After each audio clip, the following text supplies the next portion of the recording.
Hello, my name is Brant Hunt. Today is the fourth day of December 2023. My channel is Discerning What is True. We're going to be speaking to you about the esoteric structure of the alphabet by a gentleman named Alvin Boyd Kuhn, Kuhn, today.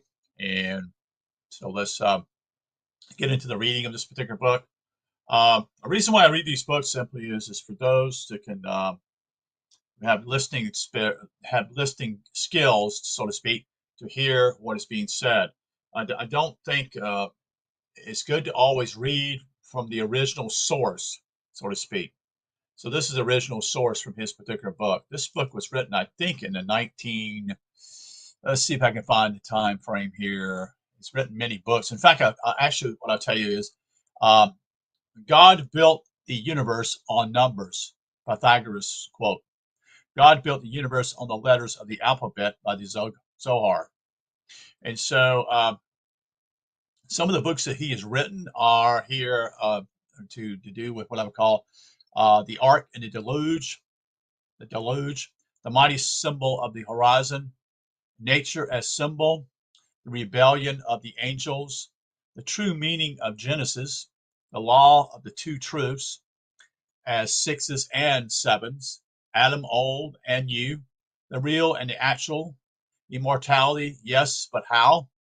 The mummy speaks at last, symbolism of the four elements. And he also does a Rudolf Steiner's Mystery of Golgotha and Krishnamurti and Theosophical. And that's just a few of his books. He's written other books. Um, so I thought I would just share this with you today. Um, and hopefully you have ears to hear and eyes to see and the heart to be able to discern what is true. So the title again is Esoteric Structure of the Alphabet. The modern world is awakening slowly to the fact that the day we call ancient, though it was but a few thousand years ago, in the runs of millions, advanced men fully worthy of the name of sages were deeply versed in the profundities of reconcile philosophy and possessed knowledge of things both human and divine, and well comprehended the great sciences of both cosmology and anthropology. Evident it is that men of this caliber indicted the great scriptures of ancient religions, which have won and held the reverence of mankind so generally that they have been made the unique objects of religious veneration and the canons of spiritual authority far most of the world over long ago. Indeed, the homage paid them has been of the character of worship offered to something regarded as divine. The tradition has prevailed that the Bible authors were in truth men of a divine or semi-divine order, or at least men inspired by divine affiliates to transmit to mankind the heavenly dictations of sacred truth. A study of ancient literature, growing more enlightened as it is pursued, is revealing the presence of a definite, formulated, and high organic truth structure, constituted of the essential elements of a great logical systemization, fundamentally archaic, as the Greek word has it, or principles of a cosmic order of being, expressed in many ways. Expressed in many varied forms of representation everywhere over the field of ancient culture. Primarily, of course, the great wisdom was embodied in tombs of a vast body of literature, a literature too cryptical, recondile that its esoteric purport has almost completely eluded the most erudited lucubrations of world scholarship from the ancient day to the present. Indeed, it has been a perseverance and misinterpretation of that ancient corpus of wisdom that has affiliated the religious consciousness of the world, particularly in the West. When an intellectual befuddlement that approaches the status of a universal dementia, that is for sure some 2 millennia, probably 2,000 years, not only in the script of religion, however, but also in a wide variety of other modes of expression, was the wisdom tradition embodied and transmitted.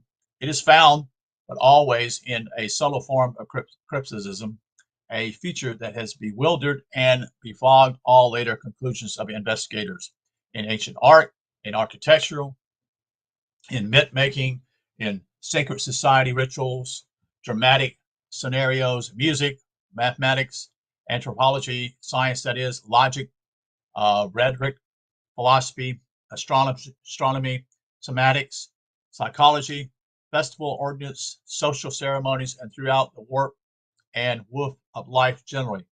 Now, perhaps strangest of all the channels, though, which was given expression, comes the momentous revelation that the Sagaratsis's genius of antiquity has even installated a form of its basic outline into the very structure of that ground base of all literature, that is, the alphabet. The announcement and elucidation of its presence in this, the fundamental semantic code for the transmission of human thought, should rank as an epipod event in the history of world culture. Let me take a little break here as I drink something. Ancient Sadducees viewed high spiritual culture in a different light from that in which it is envisioned today, while modern intelligence aims to disseminate its blessings over the wildest popular area, holding that it may edify the mass body of people generally. The sages of old acted upon a different estimate of the possibilities in this case. They praised the cultural potentiality of the vulgar masses as practically nil, and therefore deemed it a sacrilege to cast the precious jewels of esoteric truth and knowledge to the swine that would trample them in the mire of unconscionable crudity of misunderstanding. Yeah, this is what's really so sad about the whole thing, is that the vulgar masses, and we all come from that, folks. Let's just be real. None of us are any better than anybody else. Okay, it's just just some of us have been have a desire for truth, a deep desire, and it doesn't make me any better than anybody else. I've just been blessed and having desire to pursue these things. You see, it doesn't make me any better than anybody else. It may be that's because that's a stumbling block. Your pride can get in trouble. You see, and you get your attitude as though you think you know a lot of stuff you really don't know. You see, that's you just have to keep that at bay. It may be said that the history of religious culturalism over many centuries has demonstrated the practical wisdom of this conservationism. The perversion and corruption, materialization, and literalization of the lofty mystical sense of ancient cryptic literature has caused perhaps the most colossal debauchery in the culture of spiritual values in the course of human known history. It's easily discernible. Evil fruitage has been the positive derationalization of the Occidental mind as regarded all things religious, theological, and scriptural. It has deprived that mind of the cardinal advantage of knowing the sublime meaning of the splendid Jewish Christian scriptures, which are a collection of ancient mythographical portraits of spiritual truth, sadly and calamitously mistaken for history. Yeah, that was what I was reading last night. Most people think that the Bible is talking about real history. No, it's not. No, it's not. Because it doesn't make any sense, a lot of the stories, folks. Okay? It really doesn't.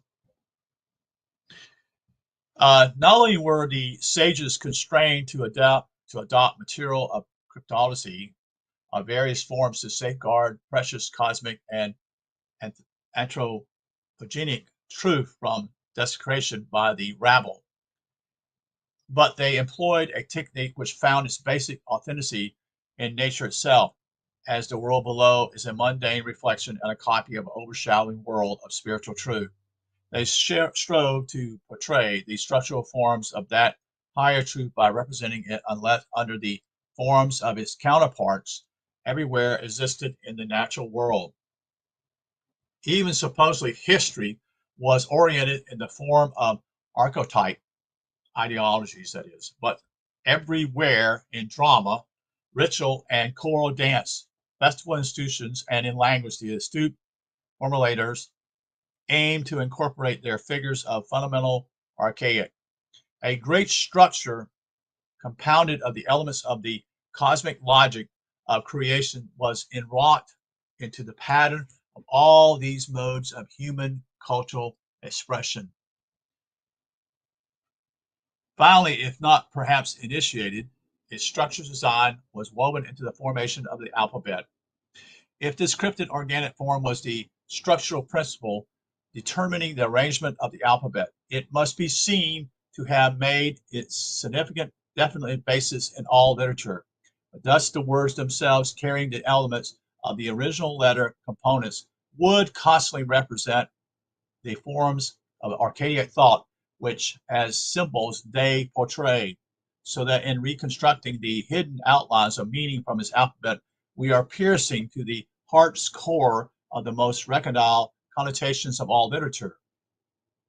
It is also commonplace, present educational theory to say that letters of the alphabet are symbolic representations of the sounds universally possible to the human vocal organs. It is hardly as generally known that in shape they are more than mere algebraic X's or sheer onomatopoetic imitations. They are, in fact, evident forms shaped to picture basic ideas. They are true ideograms. The capital letter A, for instance, is obviously the cardinal letter, what we call I, the symbol of primordial unity, since it is also the number one, split apart from the top of the creative duality of spirit and matter. The crossbar indicates the interrelation which diametrically subsists between them. The U and the V symbolizes, exactly as it is drawn, the descent of spirit into matter and its return above. You see that? You go down and you go back up. That's very clear. The W actually pluralizes it, and we find, not strangely, the W to be the letter that pluralizes words in the Egyptian hieroglyphics, you see. The O readily symbolizes the endlessness of matter and of eternity. So that the Gnostics, when they named the unity of the deity in the cosmos like IAO, had condensed it into the triangle name a sermonet in full. That is signifying the initial bifurcation of the first unit divine consciousness, the I apart into duality, A and running around an eternal circle that is the zero, not zero, but the O. And so even Revelations has it. I am the A, Alpha, and the Omega, the beginning and the end, the first and the last. Again, IAO. The already breathtaking significance of the M when the Spirit says I am will be introduced later. It is possibly true that literation started with the utilization of the two simplest elements of written symbolism, that is the vertical line being I and the circle O. And at any rate, it is to be shown here that nearly all divine names in antiquity were built up from and upon these two. For the Egyptians of remote past time had combined the two in the forms of what is almost certainly the most ancient of cross symbols, the crux ansatol, or ansato cross, called by them the ANKH, more recently spelled ENKH. A zero topping a I with the horizontal lines of the point of contact. It represents by the zero above, I said zero, I meant to say O, above the endless existence of that which is the indestructible primordial matter, the eternal mother of all things. And by the I below, it indicates the emanation of creative mind or spirit power from the heart of the great sea of first matter plunging downward. The horizontal bar shows both their conjunction and their separation, as does any boundary line between the two areas. But the medium line is important also because it marks the meeting place or meeting point between the two poles of spirit and matter. Since it is at this point that all reality is brought out to manifestation through the unity of the two. So the ANKH is the astrological symbol, you see. Insert symbol. The two symbols which literate symbolism begins are thus the again, I and the O. The item there, genter, comes forth to notice, you see. The I is masculine and standing for the Father's power of generation, which is spirit. The O is the eternal feminine matter, the universal mother, personalized in its ancient religions by such goddesses as Isis, Sabel, Mylitta, Aditi, Venus, Juno, and others. The appropriation of this symbolism from the subsidiary phallic side needs no accentuation. Nevertheless, it's very important and indeed very wonderful, that is. The author has fully dealt with it in his large works called Sex as Symbol. As all progeniation of life can come only through the union of male and female elements of the cosmic duality, a symbol that would dramatize life would have here to combine both the I and the O. This the Egyptians did in their great Ankh symbol, which thus is their written word for life, and carries also the connotation of two other elements in energetic life, or necessity for life, namely love and tie. Even more than the IAO, it condenses in the three renderings the gifts of a mighty sermon and becomes the hieroglyph of both the structure and the meaning of life. Render in one sentence, the symbol means life, because life can exist only when two things, spirit and matter, are tied together by a sufficiently cohesive power called love. Love ties the two together to procreate life. The ANKH is therefore the first and greatest symbol in the world, which should make us makes us aware that the cross in the first and the and greatest symbol because in the symbol of life and not of death. Ancients said, however, that the soul which incarnated in the body on earth was in its spiritual death, and therefore the cross became the symbol of death, but soul death, not body death, a death viewed wrongly by all theology since the days of ancient mystery teachings, since the reference is to the dead condition of the soul when immersed in the body, and not to the demise of the physical body. Even in this view is equally connotated life, for it was the soul-related death that gave life to the creature, whose bodily demise in turn liberated it for a freer life above. Detaching the two symbols, or emblems, what we call, from each other as they are united in the ANKH symbol, and combining them in later juxtaposition, we have the first divine word and name it in all literature as the I and the O. That is a figure with equally fundamental significance in ancient typography, numerology, and is evident from the fact that the two, now converted into numbers, constitute the cardinal base of all mathematics, the number 10. Modern studies seems not to have recognized this close connection, amounting almost to identity, that is, between the letters of the alphabet as originally devised and numbers. Numbers were indicated by letters. You see, each letter carried a number value.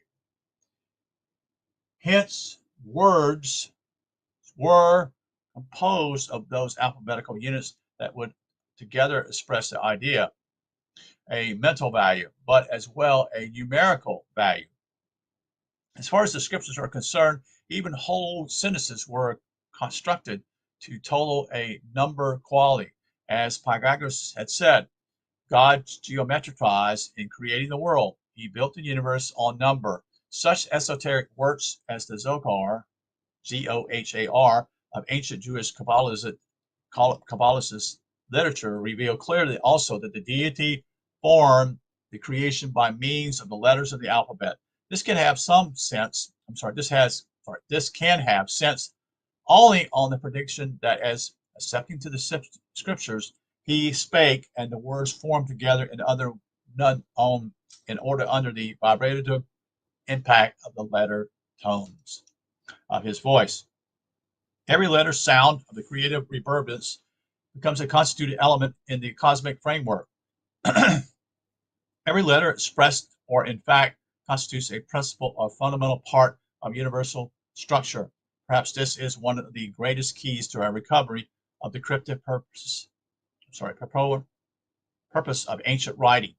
The archaic I/O, or 10, then would be charged with the potential of the first projection of the creative thought force, but only in its first partition into duality, that is, not in its latter and further subdivision.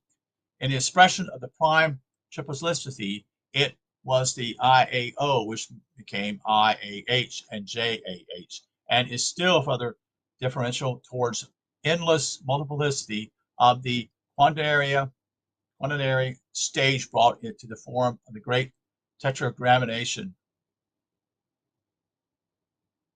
The tetragrammaton. The Kabbalistic JHVH. In its full 7-letter expression, it becomes on the side of matter alone. The 7-vowel name composed of the 7 primary vowel sounds made by the human voice. The Greek alphabet still returns 7 vowels: A, short E, long E, I, short O, long O, and U. This was to express the fact that every cycle of creation runs through 7 sub-cycles, each of which sounds out the reverberation of one of the 7 successive component form tones. Beg your pardon here. The potent symbol typified homogeneous creative energy of mind and matter combined in the relation of polarity, being the power that dominates all things as it was their creator, became the figure of all combined mental and material ruling power everywhere, as all lesser ruling units were themselves but projected partially rays of the power itself. It was therefore the first king, K-I-N-G, in the cosmic realm, as every divided sentiment of it was king in the 10-year realms over which it exercised sovereignty. How notable this would appear when we shall see in a moment that the very word king derives from A-N-K-H, name. Nothing has been more revealed than the list of words in English, Greek, German, Hebrew, which can be traced to the old Egyptian name of this mighty symbol, its central idea. It was noted is the production of life through the tying or uniting of spirit and matter. The central clue to the meaning of all these derivatives is the idea of tying two things together. It must be elucidated that in building words upon the A-N-K-H stem, the H may be virtually dropped out of consideration, as K-H is equally well expressed by K alone, Ka. But KH is also equivalent to CH, you see, which also often replaces it. The vowel A is inconsequentially value and can also be dropped. So there is the bare NK left as the hard root.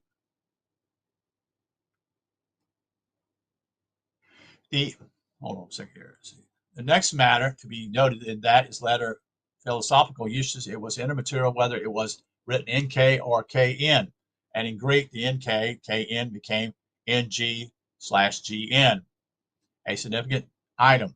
With these specifications, it is possible now to discern a whole new world of meaning and many common words never dreamed to have come down from so divine a lineage, that is. It is seen first in such words as anchor, that which ties a boat to a fixed place, knit, knot, link, nard, gnawed, Nash, accounting for the odd spelling of ankylos, a growing together or two bones, anger, anguish, anxiety, a tightening up of feelings.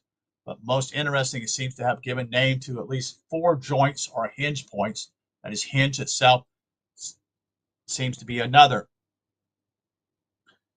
in the human body. That is the ankle and the knee, the neck, and the knuckles. lung, as being the place where outside air unites with inner blood could perhaps be added, you see, or a way as our English joint appears to be to form a source in A, N, K, H, N being the only letter common to both.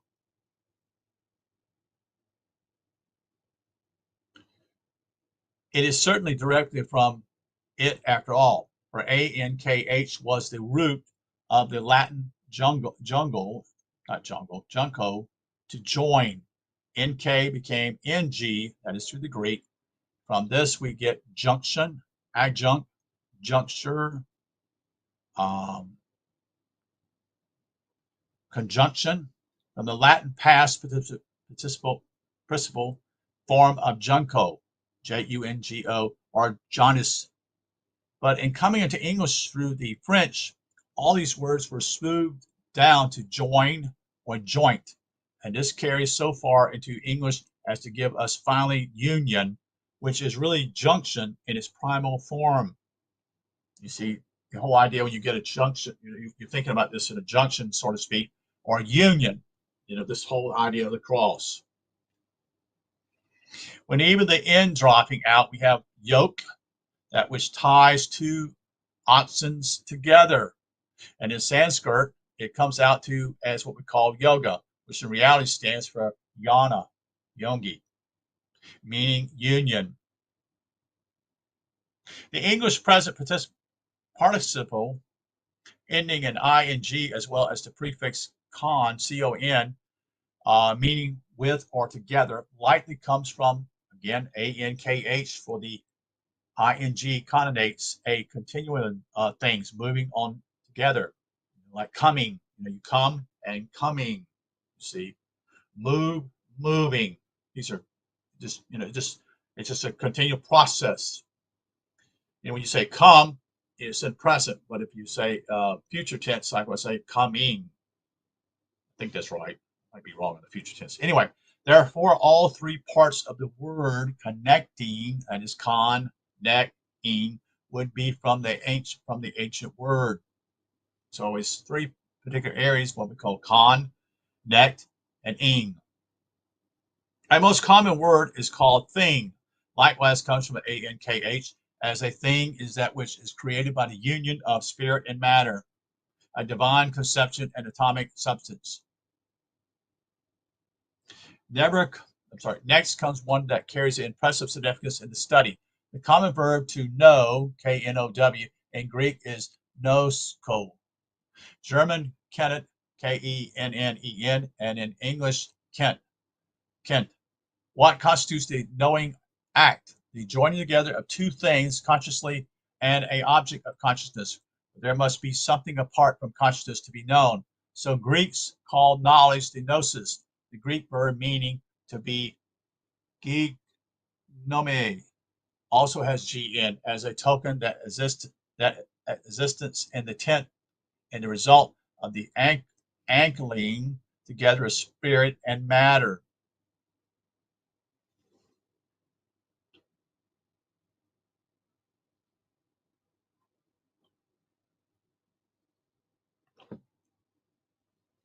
But a most surprising Hebrew derivative from A-N-K-H is the first personal pronoun of what we call I.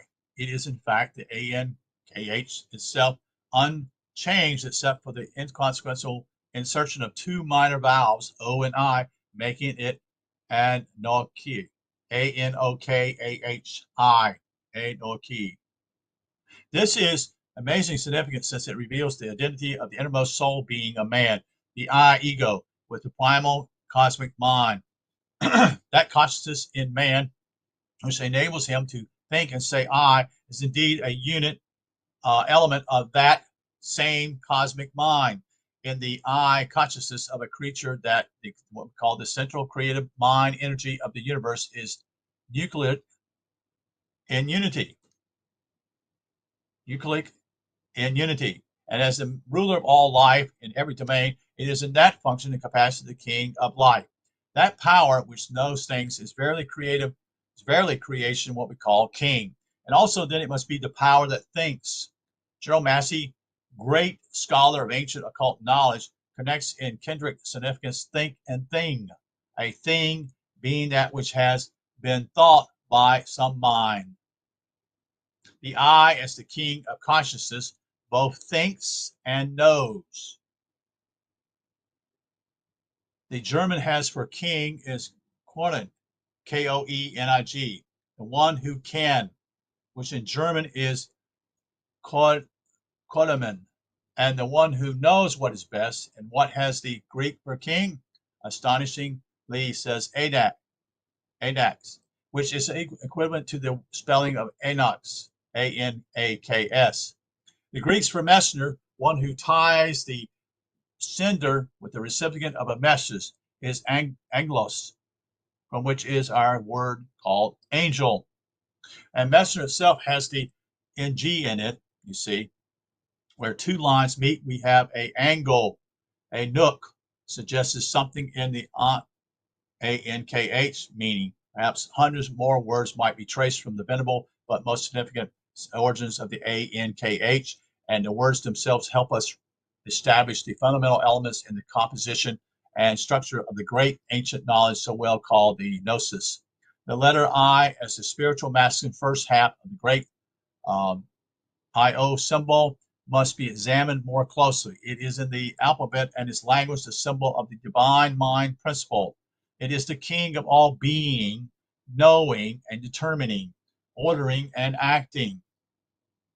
So look at these words again. Being, knowing, determining, ordering, acting, and so it is has been made the 10th letter of the Hebrew alphabet.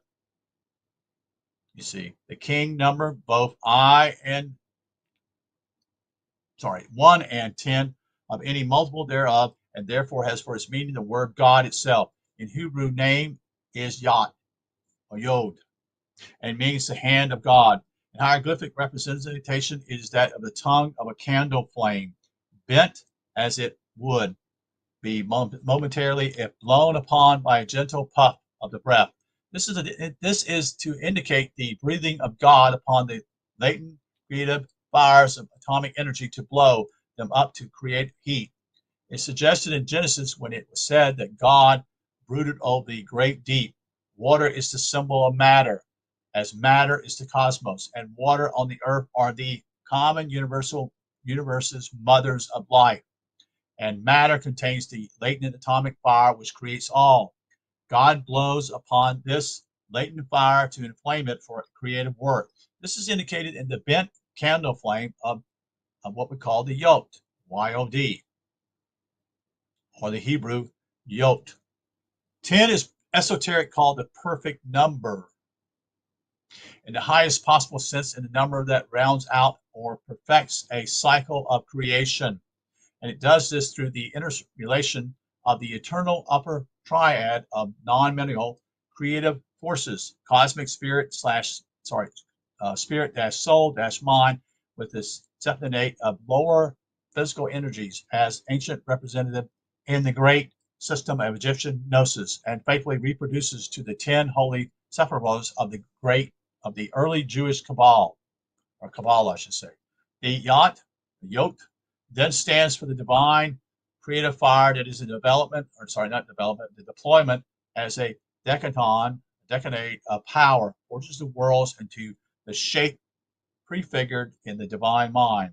The triple aspect cosmic nomenon designs the blueprint of the creation to be, and in the 7 hierarchy energies carry them out in the world of concreteness. If one reflects on this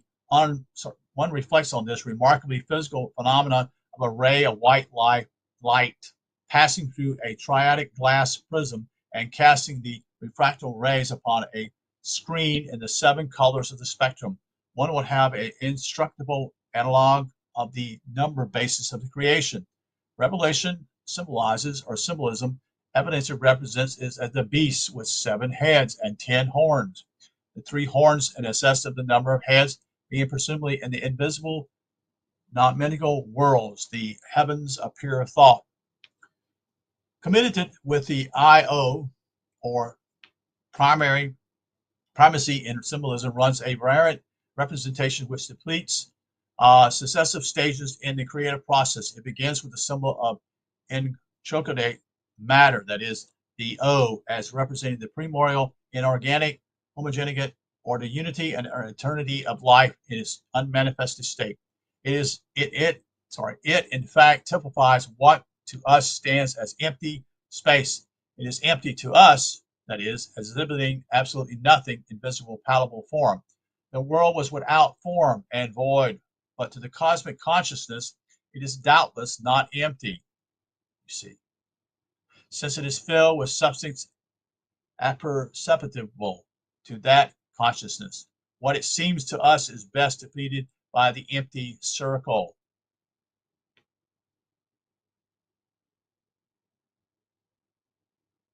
The next, let's see if I got it here. The next stage shows the circle with the visible point in the center. This design indicates the emergence of the first organic certification out of unmanifested beings. Insert circle with point, you see, in the center. The third depiction shows the circle cut horizontal into two halves, upper and lower, by the medium diameter line, you see. Just mentioned, this diagram shows the bifurcation of the original unity into the creative duality and the polarization of the two self-contained opposite natures, a prerequisite for any creation of visible organic worlds. The four stages, or the four stages, I should say, indicates the opposition of crossing or of the cross within the circle.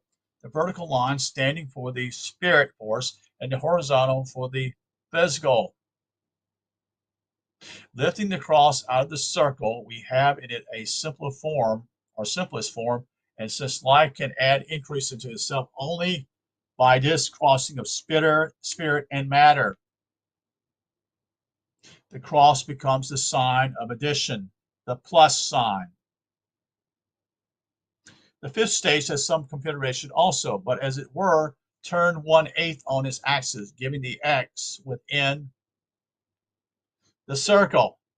This is to show that motion has been introduced, that creation has begun. This similarity to the bent candle flame of the yod indicates that God impulse has begun to move. Then, as the initial motion imparted to the creation not only adds to this working potentiality, but vastly multiplies it. The X becomes the sign of multiplication. In this form, this final form, the design eventuates in giving us the great symbol of the number 10, or X, you see, cross.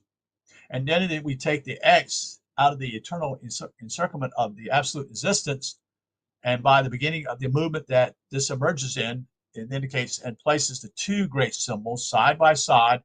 We have astonishing that mystic word and symbol that enters as mysteriously into scriptural allegory, that is the word ox, O-X. The litigation of esoteric intimidation of this word is reserved for the finale. The extensive list of divine names derived from I-O base may now be scanned.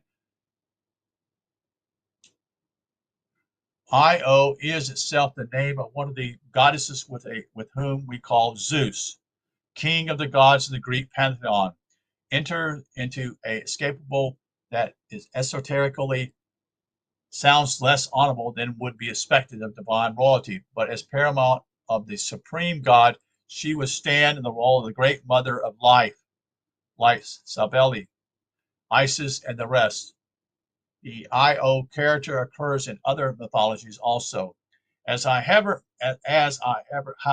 the I functions as the male spiritual symbol is not to be taken as the bow force alone, but rather as the constant force. I'm going to stop here. I'm going to need to get a water break. This will be my first part here, again, of this particular book, what we call dealing with the vowels. The alphabet. And we'll come back a little later and we'll start then at this other area. So appreciate you being here. Again, just want to share some of this information again from Alvin Boyd Kuhn today. Thank you for being here. We'll talk to you later. Take care.